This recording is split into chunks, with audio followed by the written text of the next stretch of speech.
大家好，我是小丽。今天分享一道在婆婆家做的蒜蓉生蚝。生蚝鲜嫩又多汁，家里人都非常喜欢。一起来看一下。我们首先要用小刷子把生蚝的表皮刷干净，然后取出生蚝肉，加入少许的面粉，再多冲洗几遍，洗净。把生蚝壳洗净以后摆盘，多准备一些蒜末。锅中放入适量的植物油，下入2/3的蒜末，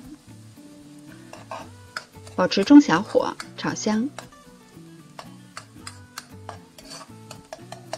蒜末要多炒一会儿，炒出里边多余的水分。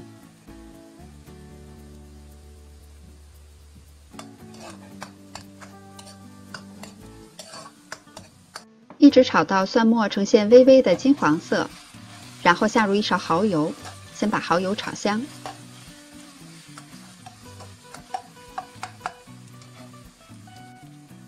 再放入2勺海鲜酱油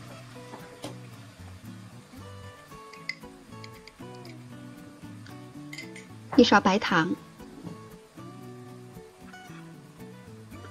加入少许的盐，把所有的调料炒香。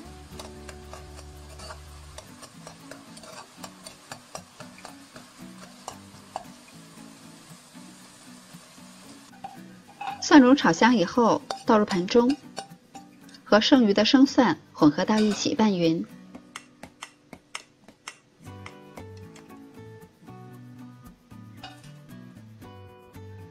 要提前泡上一把粉丝，粉丝泡软以后，先放到生蚝壳上，然后上面再放上蚝肉，再盛上一点我们炒香的蒜蓉，放到蚝肉上。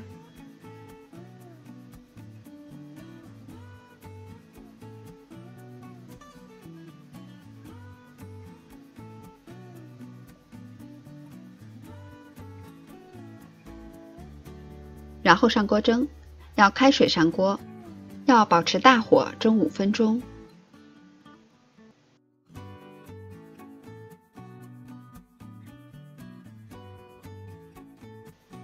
时间到了以后出锅，在每个蚝肉上面撒上一些绿色的小葱花和小米椒段，这样搭配颜色看起来会更漂亮。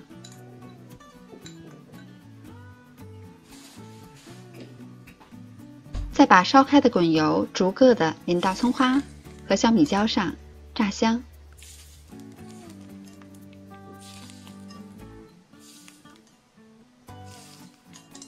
这样我们满满的一大盘蒜蓉生蚝就做好了。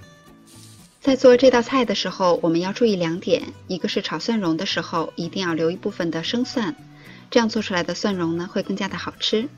还有就是蒸制生蚝的时间，一定要开水上锅，然后保持大火蒸5分钟就可以。这样蒸出来的生蚝不仅鲜嫩多汁，口感也是最好的。喜欢的朋友也做起来吧。我是小丽，喜欢我的视频请关注留言，明天见。